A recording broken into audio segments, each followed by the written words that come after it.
Bismillahirrahmanirrahim. Assalamualaikum warahmatullahi wabarakatuh. Innal hamdalillah nahmaduhu wa nasta'inuhu wa nastahdi wa nastaghfiruh wa natubu ilaih wa na'udzu billahi min syururi anfusina wa sayyiati a'malina man yahdihillahu fala mudilla lahu wa man yudlil fala hadiya lahu. أشهد أن لا إله إلا الله وحده لا شريك له وأشهد أن محمدا عبده ورسوله لا نبي ولا رسوله بعده اللهم صل وسلم وبارك على نبينا محمد وعلى آله وأصحابه ومن سار على نهجه إلى يوم القيامة أما بعد قال الله تعالى في القرآن الكريم أعوذ بالله من الشيطان الرجيم يا أيها الذين آمنوا اتقوا الله حق تقاته ولا تموتن إلا وأنتم مسلمون وقال وإذا سألك عبادي عني فإني قريب أجيب دعوة الداع إذا دعاني فليستجيبوا لي وليؤمنوا بي لعلهم يرشدون وقال نبينا محمد صلى الله عليه وسلم في حديثه اتق الله حيثما كنت وأتبع السيئة الحسنة تمحوها وخالق الناس بخلق حسن وقال أفضل العبادة الدعاء. Ma'asyiral muslimin, jamaah salat subuh yang dirahmati oleh Allah Subhanahu wa taala. Alhamdulillah, marilah kita sama-sama senantiasa meningkatkan dan memanjatkan rasa syukur kita ke hadirat Allah Subhanahu wa taala atas segala limpahan nikmat yang telah Allah karuniakan kepada kita, sehingga pada pagi hari ini kita semua diberikan kemudahan oleh Allah, diberikan kesempatan oleh Allah untuk sama-sama hadir di masjid yang kita cintai ini dalam rangka menjalankan kewajiban kita sebagai hamba Allah Subhanahu wa taala. Semoga Allah Subhanahu wa taala senantiasa menambahkan dan mencurahkan nikmat-Nya kepada kita, dan mudah-mudahan kita semua senantiasa menjadi hamba-Nya yang bersyukur. Amin ya rabbal alamin. Salawat dan salam tidak lupa kita haturkan kepada uswatun hasanah kita, suri tauladan kita, Nabi besar Muhammad sallallahu alaihi wasallam beserta para keluarga serta umat beliau yang istiqamah di atas kebenaran sampai hari kiamat kelak. Semoga kelak di hari kiamat kita semua bisa mendapatkan syafaatul uzma yang dimiliki oleh Rasulullah sallallahu alaihi wasallam. Amin ya rabbal alamin. Ma'asyiral muslimin, jamaah salat subuh yang dirahmati oleh Allah Subhanahu wa taala. Seringkali banyak di antara kita, setiap kali kita berdoa kepada Allah Subhanahu wa taala, bahkan tidak sedikit di antara kita yang sudah puluhan kali atau bahkan ratusan kali berdoa kepada Allah Subhanahu wa taala. Banyak yang kita mohonkan kepada Allah, tapi sampai saat ini Allah belum mengabulkan doa-doa kita. Padahal sudah berulang kali kita berdoa dan memohon kepada Allah Subhanahu wa taala. Ada di antara kita yang alhamdulillah sudah menikah, Allah sudah mengkaruniakan kepadanya pasangan, tapi sudah bertahun-tahun dia berdoa kepada Allah, mengharap kepada Allah Subhanahu wa taala, memohon kepada Allah, tapi belum Allah karuniakan buah hati tercinta.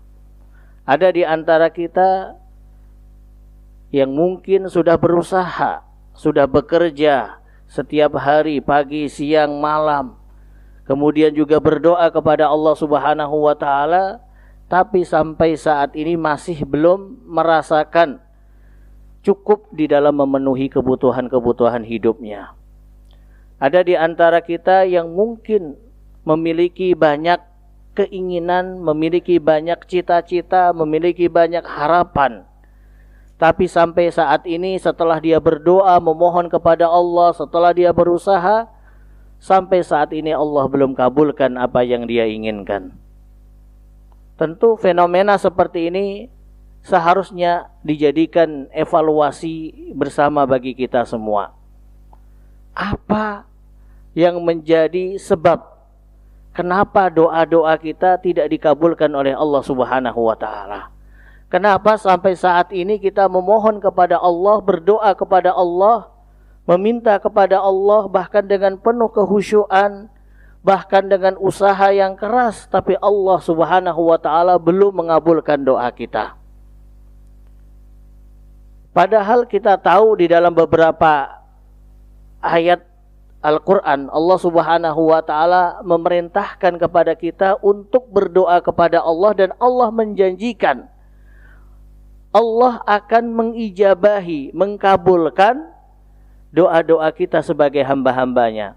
Di antaranya seperti ayat yang tadi kami bacakan di dalam muqaddimah tadi, A'udzu billahi minasyaitonir rajim, wa idza sa'alaka 'ibadi 'anni fa inni qarib. Ujibu da'watad da'i idza da'ani. Dalam ayat ini Allah mengatakan ujibu da'watad da'i idza da'ani. Aku Allah akan mengijabahi, mengkabulkan da'watad da'i, setiap doa yang dipanjatkan oleh hamba-hambaku ketika mereka berdoa kepadaku. Ketika mereka berdoa kepadaku, kata Allah, ujibu da'watad da'i, akan aku ijabahi. Kemudian di dalam ayat yang lain, di antaranya surat Al-A'raf ayat 55, Allah juga berfirman, A'udzubillahi minasyaitonirrajim, ud'u rabbakum. Allah perintahkan kepada kita untuk banyak berdoa kepada Allah Subhanahu wa taala. Kemudian di dalam surat Al-Mu'min atau surat Ghafir ayat yang ke-60, wa qala rabbukum ud'uni astajib lakum. Dan berkata Allah Rabb kalian, ud'uni, berdoalah kalian kepadaku, mintalah kalian kepadaku apapun yang kalian inginkan, astajib lakum, aku akan ijabahi, aku akan kabulkan segala doa dan permintaan yang kalian harapkan, wahai hamba-hambaku. Di dalam beberapa ayat-ayat tadi yang kita bacakan, Allah menjanjikan kepada siapapun di antara kita sebagai hamba Allah, ketika kita berdoa dan memohon kepada Allah Subhanahu wa taala, pasti akan Allah ijabahi. Buktinya apa? Banyak Allah contohkan juga di dalam Al-Quran kisah. Di antaranya kisah Nabi Zakaria alaihi salam yang Allah ceritakan di dalam surat Ali Imran ada, di dalam surat Maryam ada. Bagaimana Nabi Zakaria alaihi salam setelah beliau menikah bertahun-tahun, Allah belum karuniakan kepada beliau buah hati tercinta.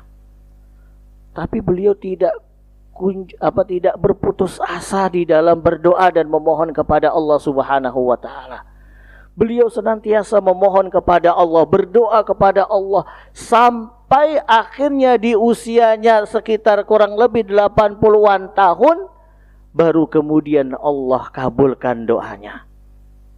Padahal saat itu kondisinya sudah tua, istrinya sudah divonis mandul, tapi dengan kekuatan doa yang dimiliki oleh Nabi Zakaria alaihissalam ketika beliau memohon dan meminta kepada Allah, Allah kabulkan doanya. Allah karuniakan kepada beliau seorang anak yang bernama Yahya bin Zakaria alaihissalam. Begitu juga dengan Nabi Allah Ibrahim alaihissalam. Beliau ketika sudah menikah, Allah belum karuniakan kepadanya buah hati. Beliau tidak berputus asa, berdoa dan memohon kepada Allah Subhanahu wa taala. Puluhan kali beliau meminta kepada Allah, ratusan kali beliau berdoa kepada Allah, sampai akhirnya di usianya sekitar kurang lebih 80-an tahun juga sama seperti Nabi Zakaria, baru kemudian Allah karuniakan kepada beliau anak. Kemudian kita juga lihat kisah bagaimana Nabi Yunus alaihi salam, ketika Allah Subhanahu wa taala berikan kepada beliau teguran dengan memasukkan beliau ke dalam perut ikan, ya dikenal dengan istilah Dzannun, ya, masuknya Nabi Yunus di dalam perut ikan. Apa yang beliau lakukan pada saat itu? Beliau memohon kepada Allah agar Allah mau mengampuni dosanya dan mengeluarkan beliau dari dalam perut ikan nun. Beliau berdoa kepada Allah, la ilaha illa anta subhanaka inni kuntu minal zalimin. Ya Allah, tidak ada ilah selain Engkau, sesungguhnya maha suci Engkau ya Allah. Aku termasuk di antara hamba-hambamu yang zalim.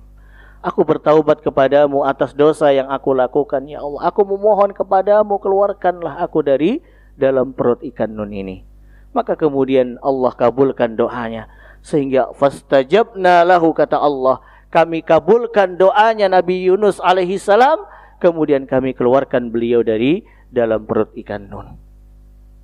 Begitu juga dengan doanya Nabi Ayub alaihi salam. Ketika Allah subhanahu wa ta'ala menguji beliau dengan ujian yang sangat berat.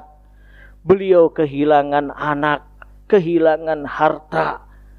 Beliau kemudian diuji juga oleh Allah dengan penyakit yang sangat berat. Sehingga tidak ada satupun anggota tubuhnya yang tersisa. Kecuali beliau minta kepada Allah dua hal. Ya Allah, sisakanlah dua anggota tubuh aku, yaitu lidah dan hati. Agar aku bisa gunakan dua anggota tubuh tadi, lidah dan hati, untuk berzikir dan mengingatmu ya Allah. Sehingga beliau dikucilkan dari masyarakat pada saat itu.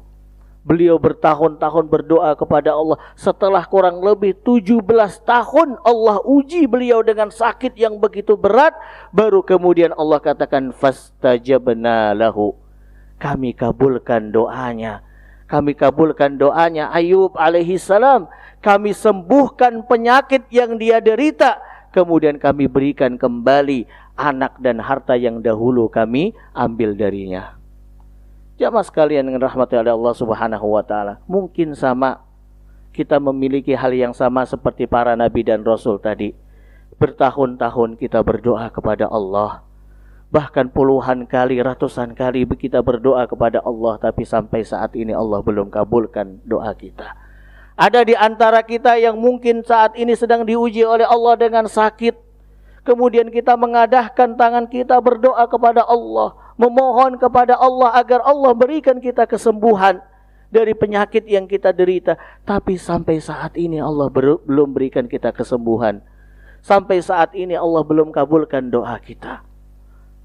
Mahasyiral muslimin, jamaah salat subuh yang dirahmati oleh Allah. Maka dari itu para ulama mengatakan ada beberapa hal yang perlu kita perhatikan di dalam setiap kita berdoa dan memohon kepada Allah subhanahu wa ta'ala. Agar setiap doa-doa kita yang kita minta kepada Allah dikabulkan oleh Allah subhanahu wa ta'ala. Maka kemudian di dalam beberapa kitab, di antaranya ya, yang dikarang oleh Imam Ibnul Jauzi, kemudian juga Imam Ibnul Qayyim Al-Jauziyah di dalam kitab beliau Ad-Da' wad-Dawa, dan juga kita beberapa para ulama, mereka mengatakan bahwasanya ada beberapa syarat-syarat yang menjadikan doa-doa kita diijabahi oleh Allah subhanahu wa ta'ala. Syurut istijabatud da'wah, syarat yang harus kita penuhi, sehingga dengan kita memenuhi beberapa persyaratan tadi, fa insyaallah doa-doa kita akan dikabulkan oleh Allah subhanahu wa ta'ala. Apa saja persyaratan yang harus kita penuhi ketika kita berdoa kepada Allah subhanahu wa ta'ala? Yang pertama, al-ikhlasu lillahi ta'ala. Ini yang paling utama. Ketika kita berdoa, marilah kita niatkan doa yang kita panjatkan semata-mata karena Allah subhanahu wa ta'ala. Marilah kita bersihkan hati kita, bersihkan jiwa kita dari segala macam kotoran-kotoran dan penyakit-penyakit yang bisa menghalangi doa kita, yang bisa menghalangi terkabulnya doa kita. Marilah kita bersihkan diri kita dari segala macam bentuk kesyirikan, perbuatan syirik kepada Allah subhanahu wa ta'ala. Karena setiap perbuatan-perbuatan syirik yang dilakukan oleh seorang hamba, itu akan menghalangi terkabulnya doa hamba tadi kepada Allah subhanahu wa ta'ala. Jangan pernah sekalipun ada di dalam diri kita perbuatan-perbuatan syirik kepada Allah Subhanahu wa taala. Allah katakan di dalam surat Ghafir ayat yang ke-14, A'udzubillahi minasyaitonirrajim, fad'ullaha mukhlishina lahuddin walau karihal kafirun. Berdoalah kamu kepada Allah dalam keadaan ikhlas, dalam keadaan menjauhkan diri kalian dari segala perbuatan syirik, dalam keadaan membersihkan hati dan niat kalian dari perbuatan-perbuatan, dari niat yang ditujukan kepada selain Allah Subhanahu wa taala. Bersihkan hati kita, sucikan hati kita dari segala macam kotoran, fa insyaallah doa-doa kita akan dikabulkan oleh Allah Subhanahu wa taala. Karena jamaah sekali yang dirahmati oleh Allah, berapa banyak orang yang dia berdoa kepada Allah, memohon kepada Allah dengan penuh khusyuk, dengan penuh berharap, tapi di sisi lain dia masih banyak berhubungan dengan perbuatan-perbuatan syirik. Di sisi lain dia masih melakukan perbuatan syirik. Di sisi lain dia masih mengotori niat dan hatinya dengan perbuatan-perbuatan syirik. Maka bagaimana mungkin doanya akan dikabulkan oleh Allah Subhanahu wa taala? Maka dari itu ikhlas di dalam beribadah, ikhlas di dalam berdoa, ikhlas di dalam melakukan setiap amal saleh ini sangat penting. Karena ini termasuk min syuruti qubulil a'mal. Syarat diterimanya amalan, syarat diijabahnya, dikabulkannya setiap doa-doa yang kita minta kepada Allah Subhanahu wa taala. Kemudian yang kedua, ayyabda'a bihamdillah wassana alaihi thumma salatu wassalamu ala nabi. Ketika kita berdoa dan memohon kepada Allah, maka mulailah diawalilah setiap doa-doa yang kita panjatkan kepada Allah dengan memuji Allah Subhanahu wa taala. Dengan banyak memuji kepada Allah, dengan mengucapkan kalimat tahmid, kalimat tasbih, kalimat takbir dan kalimat tahlil kepada Allah Subhanahu wa taala. Karena dengan kita banyak memuji Allah, fa insyaallah Allah akan mudah untuk mengabulkan doa kita. Kemudian juga banyaklah kita dan bacalah selawat kepada Rasulullah sallallahu alaihi wasallam di setiap kali kita ingin berdoa kepada Allah.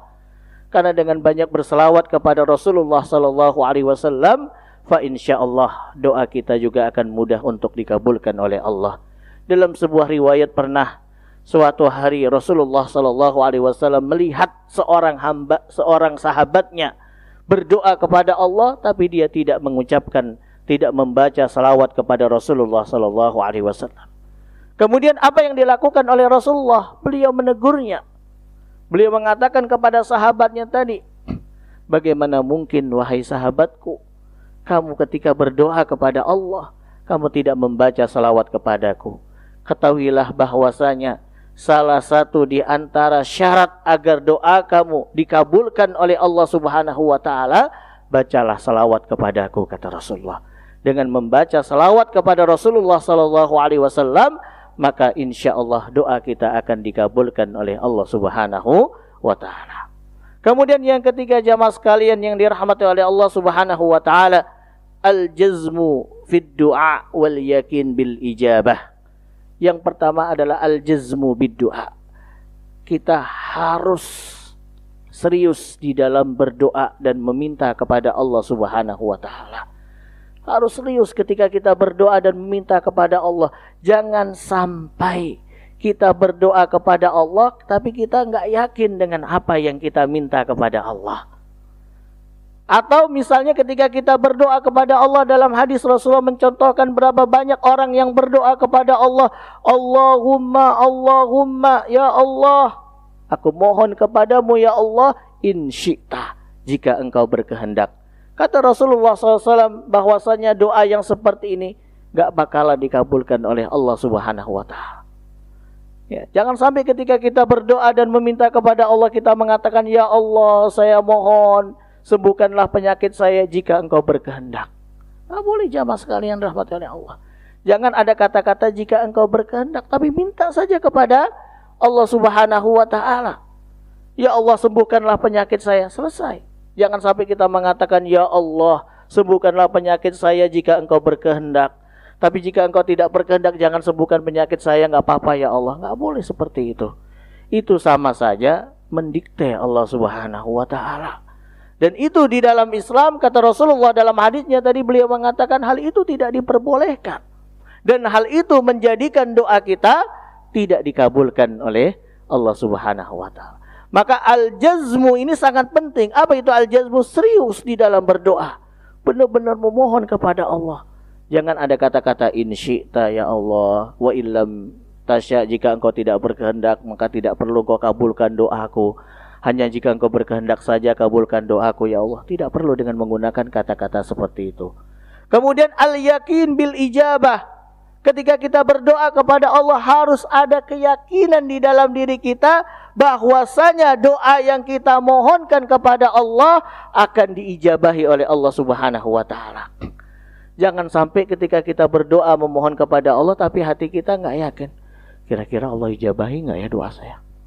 Saya banyak dosa nih, kayaknya kagak diijabahi nih sama Allah nih doa saya. Nggak bakalan Allah kabulkan. Dalam hadis Rasulullah SAW, hadis qudsi, Allah berfirman, ana inda dhanni abdi bi, kata Allah. Saya itu sesuai dengan prasangka hamba terhadapku, kata Allah. Kalau kita nggak yakin Allah akan mengijabahi doa kita, maka itulah yang kita dapatkan. Apa? Allah tidak akan mengijabahi doa kita. Tapi kalau kita yakin, wal yakinu bil ijabah, kita yakin bahwasanya Allah akan mengijabahi doa kita, Allah akan mengabulkan doa kita, pasti Allah akan kabulkan, insya Allah Allah akan kabulkan doa kita. Tapi kalau kita nggak yakin dengan doa yang kita panjatkan, apakah dikabulkan oleh Allah atau tidak, maka Allah tidak akan mengabulkan doa kita. Maka di dalam sebuah hadis yang sahih riwayat Imam At-Tirmidzi di dalam kitab Sunannya, Rasulullah SAW bersabda, ud'ullaha wa antum muqinuna bil ijabah. Berdoalah kamu kepada Allah wa antum muqinuna bil ijabah.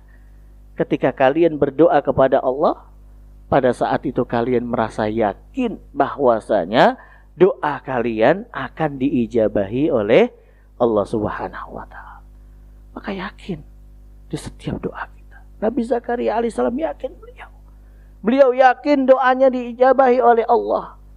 Walaupun dalam keadaan sudah sepuh, sudah tua, walaupun istrinya divonis mandul, akhirnya Allah Subhanahu wa Ta'ala buktikan hal itu. Allah ijabahi doa beliau. Begitu juga Nabi Allah Ibrahim alaihissalam yakin, ya, beliau tidak pernah berputus asa di dalam berdoa kepada Allah. Yakin Allah pasti akan mengijabahi doanya. Dan ternyata benar Allah ijabahi doanya. Ya, maka penting al-yakin bil ijabah.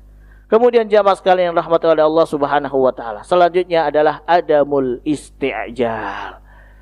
Ketika kita berdoa kepada Allah, tidak boleh kita minta diburu-buru agar Allah mengijabahi doa kita.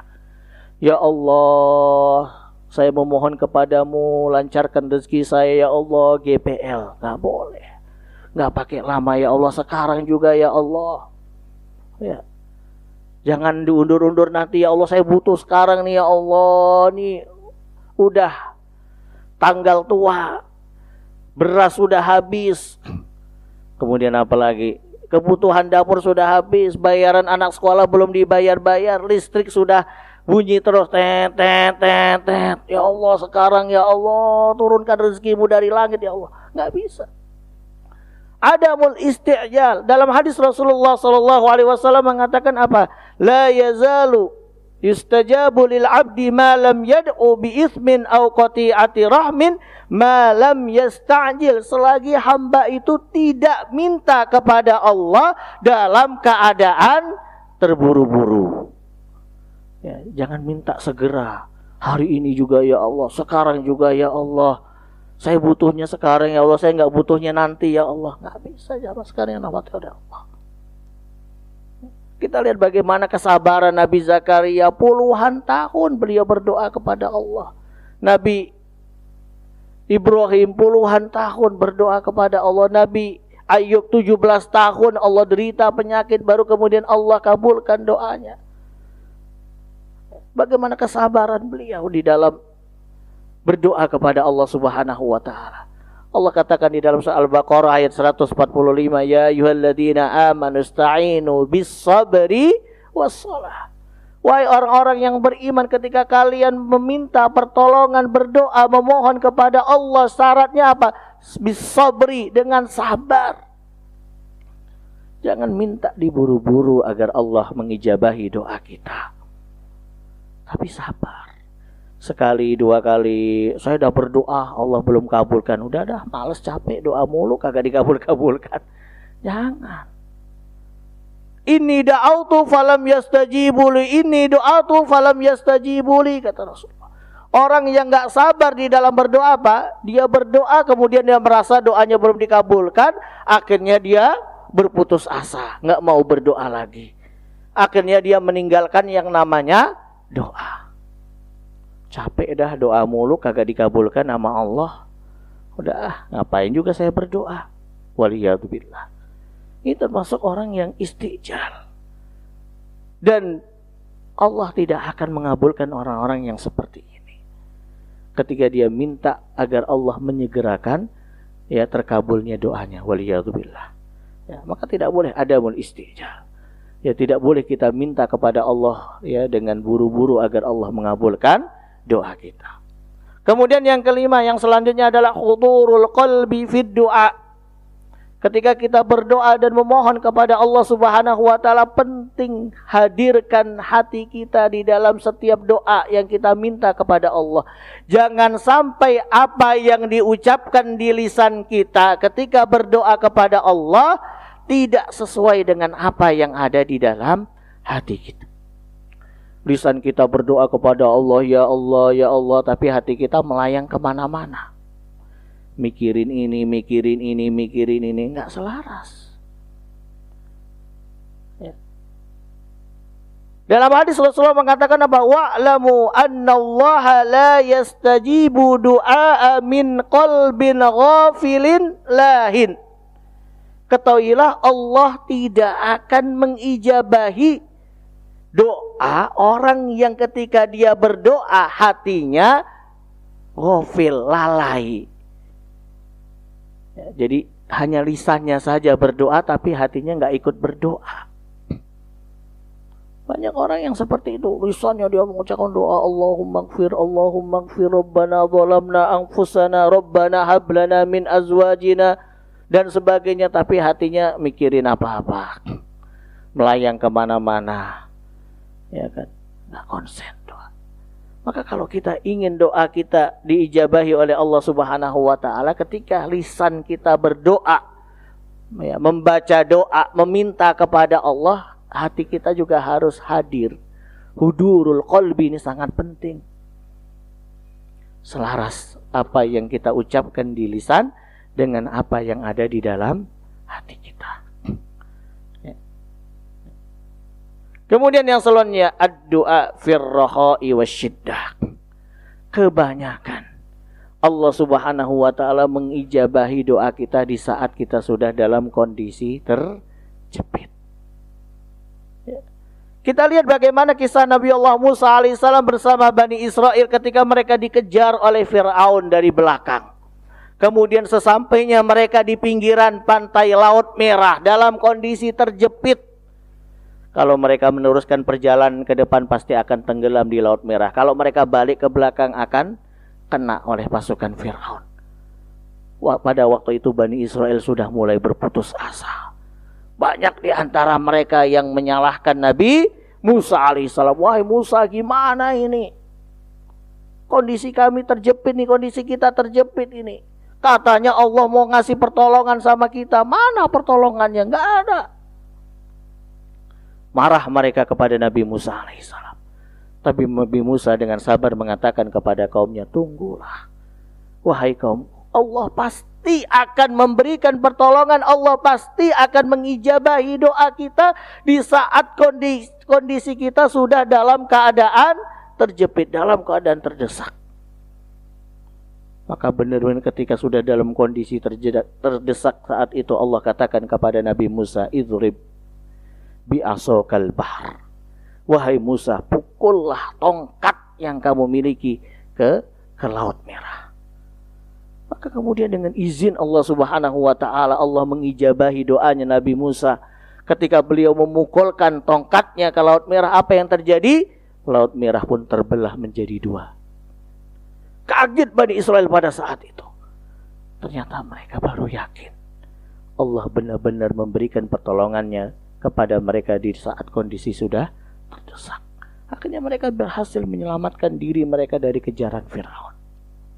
Begitu juga Rasulullah SAW ketika peristiwa perang Badar, yang mana kita tahu bahwasanya di dalam kisah perang Badar, Rasulullah dengan para sahabat yang berjumlah hanya sekitar kurang lebih 313 orang melawan pasukan musyrikin yang jumlahnya kurang lebih sekitar 1000-an orang. Mereka orang-orang musyrikin dengan persenjataan yang jauh lebih lengkap, jauh lebih canggih daripada persenjataan yang dimiliki oleh Rasulullah pada saat itu. Rasulullah dan para sahabatnya hanya membawa senjata ala kadarnya. Karena memang dari awal ketika mereka keluar dari Madinah bukan niatnya untuk perang. Hanya untuk mencegah kafilah dagang yang dibawa oleh Abu Sufyan dari kota Mekah ke Syam, atau sebaliknya dari Syam ke kota Mekah. Karena di antara barang dagangan yang dijual oleh orang-orang musyrikin saat itu banyak terdapat barang dagangan milik orang-orang muslimin yang dahulu mereka rampas di saat orang-orang muslimin, terutama orang-orang muhajirin, mau hijrah ke Madinah. Maka kemudian mereka membawa senjata pun ala kadarnya. Ada yang hanya bawa pedang. Ya, bahkan dari 313 pasukan yang naik kuda saat itu disebutkan oleh Imam Ibnu Katsir di dalam kitab tafsirnya, itu hanya kurang lebih 2 orang doang yang naik kuda. Yang lainnya kebanyakan jalan kaki. Maka dalam kondisi seperti itu Allah perintahkan untuk menghadapi pasukan Abu Jahal yang jumlahnya lebih banyak dengan persenjataan yang lebih lengkap. Dalam keadaan terdesak, Rasulullah satu malam pada saat itu beliau berdoa dan memohon kepada Allah Subhanahu wa taala. Maka kemudian Allah kabulkan doanya. Maka di sini para ulama mengatakan, ya, di antara syarat agar dikabulkannya doa kita adalah ketika kondisi kita sudah terdesak, sudah terjepit. Tapi kalau belum Allah kabulkan, memang saat itu belum kondisinya terjepit. Ya, berarti tandanya masih ada ruang lagi bagi kita untuk yang lain. Maka belum benar-benar kita membutuhkan atau benar-benar belum mengharapkan apa yang kita minta kepada Allah, kalau memang pada saat itu belum Allah kabulkan. Kemudian yang selanjutnya, ya, hifdzus sauti fid du'a bainal mahafatah wal jahr. Ketika berdoa kepada Allah, maka berdoalah dengan suara yang lirih. Ya, di dalam ayat Al-Qur'an yang kami bacakan tadi, a'udzubillahi minasyaitonirrajim, ud'u rabbakum tadarru'an wa khufyah innahu la yuhibbul mu'tadin. Jangan sampai kita berdoa kepada Allah dengan teriak-teriak. Ya Allah, kabulkan doaku ya Allah sekarang juga. Tak perlu. Pernah suatu hari Rasulullah SAW mendengarkan ada di antara sahabatnya berdoa dengan suara yang nyaring, teriak-teriak kepada Allah. Kemudian Rasulullah mengatakan, "Hei, anta la tad'u as-sum wal buk," kata Rasulullah. Engkau tidak berdoa dan meminta kepada sesuatu yang buta, sesuatu yang tuli, sesuatu yang bisu, tidak. Maksudnya apa? Allah Maha mendengar apa yang kita minta. Maka tidak perlu mohon maaf dengan suara yang nyaring, teriak-teriak dan sebagainya, enggak apa. Tapi lirihkanlah suara kita. Kecuali para ulama mengatakan, ya, doa yang dipanjatkan oleh khatib ketika dia khutbah, baik itu khutbah Jumat maupun khutbah Id maupun khutbah salat istisqa dan sebagainya, kan nggak mungkin khatibnya doanya pelan. Wah, nanti jamaahnya nggak dengar, ya kan, apa yang dibaca khatibnya. Ya, maka saat itu para ulama memberikan pengecualian, boleh dengan suara nyaring. Tapi kalau kita berdoa dalam keadaan sendiri, misalnya sehabis sholat 5 waktu dan sebagainya, maka nggak perlu kita teriak. Doa di samping teman kita tolong doa, ya Allah berikan saya mobil Alphard nih kayak tetangga saya samping ini ya Allah, itu nggak perlu. Tetangganya langsung bilang, ya kalau gitu saya juga minta mobil Mercy ya Allah biar lebih tinggi dari Alphard, ya kan? Nanti lama-lama jadi apa? Lomba di dalam doa. Ya, jadi cukup dengan suara yang lirih. Karena Allah Maha mendengar apa yang kita minta kepada Allah Subhanahu wa taala. Kemudian yang selanjutnya adalah al-i'tiraf bidzambi wal istighfar. Kalau kita ingin doa kita dikabulkan oleh Allah, mari kita bersihkan diri kita dari segala macam dosa. Bacalah istighfar kepada Allah, memohon ampun kepada Allah Subhanahu wa taala. Karena salah satu sebab terhalangnya doa kita dikabulkan oleh Allah adalah perbuatan dosa dan maksiat yang kita lakukan. Ya, maka sebelum kita meminta dan memohon kepada Allah, terlebih dahulu kita beristighfar, memohon ampun kepada Allah atas dosa-dosa yang kita lakukan. Kemudian selanjutnya adalah tahari auqatil istijabah. Carilah waktu-waktu diijabahnya doa kita. Waktu-waktu mustahab, waktu-waktu mustajabah. Waktu di mana doa kita lebih mudah dikabulkan oleh Allah Subhanahu wa taala. Ya, di antaranya apa? Thuluthul akhir minal lail, sepertiga malam terakhir. Kemudian indal azan, ketika muadzin sedang berazan, sedang mengumandangkan azan, jangan ngobrol. Justru pada saat itu termasuk waktu istijabahnya doa. Kemudian bainal adzani wal iqamah, ya, antara azan dan iqamah. Kemudian apa lagi? Fis sujud, ketika kita sedang sujud, ya, aqrabu ma yakunul 'abdu min rabbih azza wa jalla wa huwa sajid fa aktsiru fihi du'a. Ya, karena hal yang paling mendekatkan diri kita kepada Allah adalah di saat kita sujud, maka perbanyaklah doa pada saat itu kepada Allah. Kemudian apa? Di akhir sholat 5 waktu, ya, ada yang mengatakan sebelum salam, ada yang mengatakan sesudah salam atau setelah sholat. Kemudian inda nuzulil ghaith, ya, ini sudah mulai masuk musim hujan. Ya, salah satu dari waktu istijabahnya doa adalah ketika hujan turun. Jadi ketika hujan turun, banyaklah kita berdoa dan memohon kepada Allah Subhanahu wa taala. Kemudian juga di hari Jumat, ya, ketahuilah bahwasanya hari Jumat itu termasuk sayyidul ayyam, dan di antara keutamaan hari Jumat adalah hari di mana banyaknya waktu diijabahnya doa kita ketika kita berdoa kepada Allah Subhanahu wa taala. Dan waktu yang paling mustajab adalah fi akhiri sa'atin fi yaumil jum'ah. Jadi di akhir waktu di hari Jumat, min ba'di salatil asri, setelah salat asar. Kemudian di saat kita berpuasa, ya, baik itu puasa wajib, puasa Ramadan maupun puasa sunnah, itu termasuk juga waktu diijabahnya doa. Jadi cari waktu-waktu yang diijabahnya doa. Gunakan waktu-waktu itu untuk banyak berdoa dan memohon kepada Allah Subhanahu wa taala. Kemudian selanjutnya jamaah sekalian rahmati oleh Allah, agar bagaimana doa kita diijabahi oleh Allah adalah ayyakunal mat'am wal masyrab wal malbas min halal.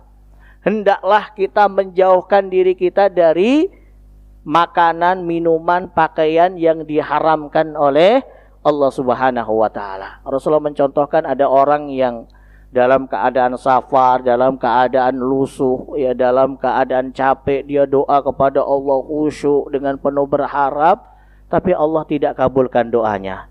Kenapa? Ternyata dia masih berhubungan dengan harta yang haram. Maka kalau kita ingin doa kita diijabahi oleh Allah, jauhkanlah diri kita dari harta yang haram. Jangan pernah memakan makanan yang haram, jangan pernah meminum minuman yang haram, jangan pernah memakai pakaian-pakaian yang haram. Kemudian yang terakhir adalah la yad'u bi itsmin aw qati'ati rahim. Jangan kita pernah berdoa kepada Allah dengan doa yang tidak baik. Ya, termasuk ketika kita mendoakan saudara kita dengan doa yang tidak baik. Ya Allah, putuskanlah rezeki dia, ya Allah. Ya Allah, habiskanlah dia, ya Allah. Ya Allah, binasakanlah dia, ya Allah. Enggak boleh. Ya, jadi tidak boleh kita berdoa dengan doa yang tidak baik, karena dalam hadis Rasulullah mengatakan, la yazalu yustajabu lil 'abdi ma lam yad'u bi itsmin aw qati'ati rahmin. Ya, Allah akan senantiasa mengabulkan doa hambanya selagi hamba itu tidak berdoa untuk perbuatan yang jelek atau untuk memutus tali silaturahmi. Jadi jangan doa yang tidak jelek, jangan melakukan doa-doa yang jelek, ya, tidak boleh, ya. Kecuali kita mendoakan secara umum kepada orang yang telah zalim, boleh. Ya, misalnya sekarang kita mendoakan ya orang-orang Zionis ya, Zionis laknatullah yang telah membunuh saudara-saudara kita, ya, yang telah menzalimi saudara-saudara kita di bumi Palestina. Boleh kita doakan untuk mereka, ya Allahumma alaikal yahud misalnya, ya Allah binasakanlah mereka, ya Allah hancurkanlah mereka. Boleh, secara umum boleh, ya. Tetapi kalau secara ta'yin, para ulama mengatakan tidak. Wallahu a'lam bishawab, ya. Kemudian bagaimana kalau kita sudah berdoa, sudah memenuhi persyaratan, tapi ternyata Allah tidak kabulkan juga doa kita? Dalam hadis terakhir Rasulullah bersabda, "Ma min muslimin bida'watin laisa fiha itsmun wala qati'ati rahmin illa a'tahullahu bi ihdatsalas." Bisa jadi ada 3 kemungkinan. Yang pertama, imma an tu'ajjala lahu da'watuhu, Allah kabulkan doa kita. Atau yang kedua, wa imma ayyudakhiruha lahu fil akhirah, atau Allah simpan doa kita nanti baru Allah kabulkan di akhirat dengan yang jauh lebih baik dari apa yang kita minta kepada Allah. Atau yang ketiga, bisa jadi apa? Imma ayyusarrifa anhu minasu mislaha, Allah subhanahu wa ta'ala pilihkan untuk kita dengan yang lebih baik, di antaranya dijauhkannya kita dari segala hal-hal yang membahayakan kita. Terkadang kita nggak menyadari kalau doa kita ketika kita minta kepada Allah belum Allah kabulkan, karena bisa jadi Allah sudah memilihkan untuk kita dengan yang lebih baik, ya. Bisa jadi seperti itu, terkadang kita nggak menyadarinya. Wallahu a'lam bishawab. Itu tadi ya beberapa syarat-syarat yang harus kita penuhi agar setiap doa-doa kita dikabulkan oleh Allah Subhanahu wa taala. Dan kita memohon kepada Allah, mudah-mudahan doa-doa kita termasuk dakwatun istijabah, termasuk doa-doa yang Allah kabulkan. Amin ya rabbal alamin. Baik jamaah sekalian rahmati Allah, seperti biasa sebelum kita akhiri dan kita tutup majelis ta'lim kita pada pagi hari ini, jika ada yang ingin bertanya silahkan.